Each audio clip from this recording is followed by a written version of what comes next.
So, in the concept of the book that you could get a free copy of, we start here with digestion on this side. I I hope I could do this right. So we look at digestion on this side here. That's from the mouth. Then we pass food, masticate it, and a little bit of glucose gets expelled here because we have um, enzyme for carbohydrates to be broken down. Now, if you eat refined carbohydrates, you have a lot of glucose. If you eat whole food carbohydrates, provision, rice, vegetables, you would have low release of glucose. Now, the glucose comes down into here and it does not stay in your stomach. It is not supposed to stay here in your stomach. If glucose stays here, then the pathogens that are coming with the food, they get what is called the environment of food to create what is called LPS. So they start protecting themselves. Additionally, heavy carbohydrates diet like long term, 6 to 7 days, could reduce this pH from 1 and 2 up to pH like 4 or 5. And this is where things like H. pylori could now survive in silence for a while because one, they have their glucose, two, they have lower acid levels. Now, acid levels is to sterilize by killing the bacteria that comes in. So bacteria must come in, no problem. But when they reach here, they should not get an environment that is conducive. They should get a hostile environment that should kill them. But because of our high bread diet, and that's refined carbohydrate, if we are using, as they say, whole flour, not whole wheat flour, but flour in its raw sense, it may have been different. So you have the development of LPS happening right here because the bacteria needs to protect themselves from stomach acidity. So that's the beginning of the story right there. Now the second part of the story is more long term, which we are going to look at in this video. So stomach acidity levels, and then we go and release the chyme, which should be acidic chyme, to the thing called the duodenum, and into the duodenum, which is the earlier part up here of the stomach, you have the gallbladder sitting up there. We have the gallbladder sitting up here. We have the pancreas, usually depicted in a yellow, sitting here with alkaline substance, and they both have two pipe that joins at a common bile duct, and then that bile duct brings in the bile here. Now the bile is the baking soda, alkaline. So while the chyme is acidic, you have the alkaline, and that is the balance of nature that the designer would have designed us with. So when you have acid and alkaline, now you have what is considered to be more like a neutral bolus of food entering into the very fragile lining of the small intestine. So this 20 feet or more of small intestine is very fragile. So looking from a pH side, you are seeing acidic stomach, you are seeing alkaline bile. A and A is A squared, right? So that's neutral. Our A upon A is 1, so that's neutral, and the neutral food comes down into the acidic stomach. Now if by chance your bile and your pancreatic juice did not flow down, what happens? Your acidic chyme would now create a scenario where entry of the acidic chyme goes into your stomach here. It is hot and groovy. So what the small intestine will do is bring a signal to the brain and say send down the fire truck. Now the fire truck, which is a loaded amount of water, comes into here to tame down the acid, and then you would see a quick movement of whatever you eat and that is called a purge or a diarrhea. So you would send that past through the large intestine, which is down here, and then you have a big push out of watery stools, right? That is because acidic chyme came here. Same could happen if we have alkaline bile and you didn't have acidic food. You could have this bout of any one of them that throws off the balance. Your stool becomes acidic, and that is small intestine way of protecting itself, saying, hey, too much acid or too much alkaline is coming here. I need to pull in water to tame them down. And that is when we have what is called this dysbiosis or unbalance between either the input of acid or the input of alkaline bile and pancreatic juices that comes through this small place called the what we call it, the outer splinter of Oddi, right here into the duodenum. So hopefully if you have this here, this should help. And once you have this understanding, then we go further today in terms of looking at what happens. So let me move to the next let me move to the pages. So you could get a copy of my book for free. Send an email to me and we'll discuss it. I'm trying to make this book easy. So this is what I'm trying to show you here.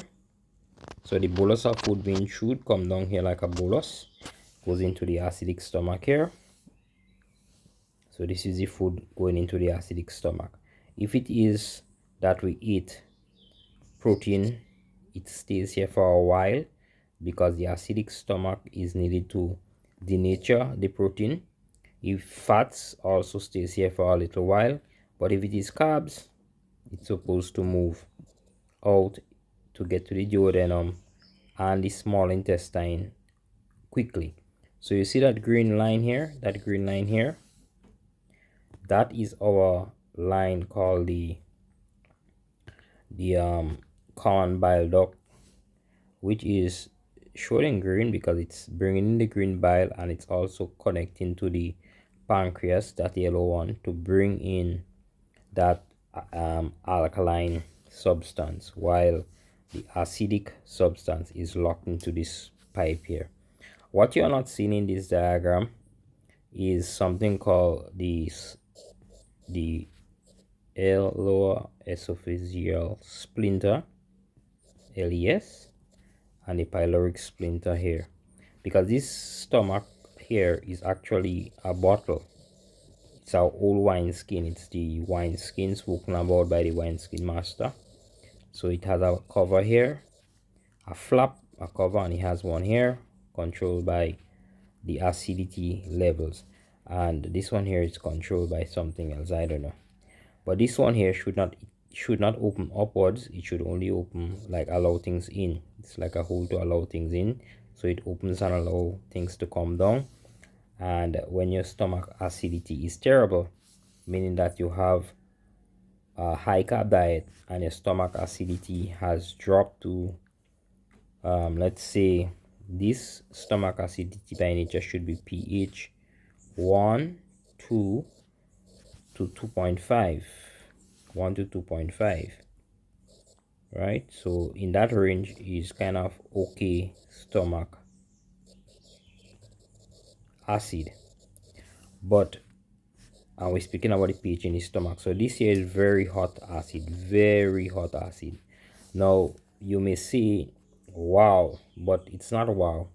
That is what it should be, and that is naturally closing off these valves by itself, especially overnight when you don't have no food. This is why in the morning, if you do a stomach acidity test, it should be the righteous test of knowing whether you are producing good acid. When you have no food there, you should have really good numbers, like low pHs in your stomach, but you have to get somebody to go down there. That's why I need your doctors. Now when you go to the part of saying I am eating a lot of carbs, I don't care if it is refined, and you see your pH goes to 3 to 5, in that range, that is dangerous dangerous because the microbes are coming in with your food. So you see all along your food, even inside your food, you have microbes that are coming in, and that is okay. You are breathing them in, they are coming in with your food, and when they reach here, the high stomach acid pH 1 or 2 should be eradicating them. But no, you have what we call pH 3 to 5, or let's say pH 5. These little microbes start saying, hey, this is okay, I could stay in this place. And then they get the little bit of glucose to build LPS. And that's where the story begins. So hopefully, if you like this kind of discussion, you could join me on TikTok for a live session. Now here, I'm trying to emphasize now, this is what is called refined carbohydrates, refined foods. What does refined food mean? It means that the food which is supposed to start digesting here is digesting in full at the mouth and stomach. So if you have a carbohydrate that's digesting in the mouth, it means you have glucose molecules. So this is what should be in the stomach, pieces of food. But what you find in here, you have these glucose molecules. Remember, you have the little bacteria coming into this, should burn them or fry them or kill them. But when you have your post stomach 4, 5, 6 of the road, stomach acid weak bacteria, some of them survive, and then they get carbohydrates here, so they could use carbohydrates to feed themselves, and they could use carbohydrates to make LPS. So we have to be a little bit more conscious about refined carbs, meaning when you eat refined carbs, you need to say, well, I ate refined carbs, so what I need to do is also put in something that's antimicrobial. So that would be ginger, clove, lemon water, many other things are antimicrobial, all the herbs. So when you put them in with your food, you, even though you bring in bacteria and they get a little glucose, because naturally when you chew, the saliva would make a little glucose, but you are killing them down here, or you're killing them even in the esophagus, because you are putting in antimicrobials, what we call antibacterial, antifungal. They are coming in there one time. So it's important to have those kind of things, cinnamon and things, as often as required if you are eating refined foods. Now, I'm not here to tell you what to eat and what not to eat. That is not my business. Now, there is the whole carbs, and the whole carbs would be things like, in the Caribbean we have provision, bananas. These are whole carbs. Same story, but you don't have much glucose molecules like this being released in the early part of digestion. It would go down into the small intestine for digestion because it needs the enzyme, which is produced again by the pancreas. So that is really lower down here to do the digestion. Now notice, even the protein, the beef and things, it just gets uncoiled. So it's coiled up like that, and when it is supposed to leave the how you call it, the stomach in chyme, it's really just a straightened out chyme. It might be cut up in smaller parts like this because of pepsin. So let me say one long protein came down. First of all, it came down like this under the microscope, coil up. So it gets uncoiled because of the acid, and then it gets cut up because of the scissors called pepsin. And this is what comes here. When these little pieces comes here, they now go down into the small intestine. They too have to get some support from the pancreatic juice and the pancreatic enzyme to actually become dots, which is called the molecules. Again, remember, all that we're going from is a line to dots. The line is what we eat. So whether it is glucose, whether it is carbs, fats, vitamins, protein, all these are lines. So what is happening when they get here there is a first process where they have to become either extracted, broken down, and coiled, maybe apart from carbohydrates. But then they come in like this here, and in the small intestine, that is down in the small intestine, they have to become dots.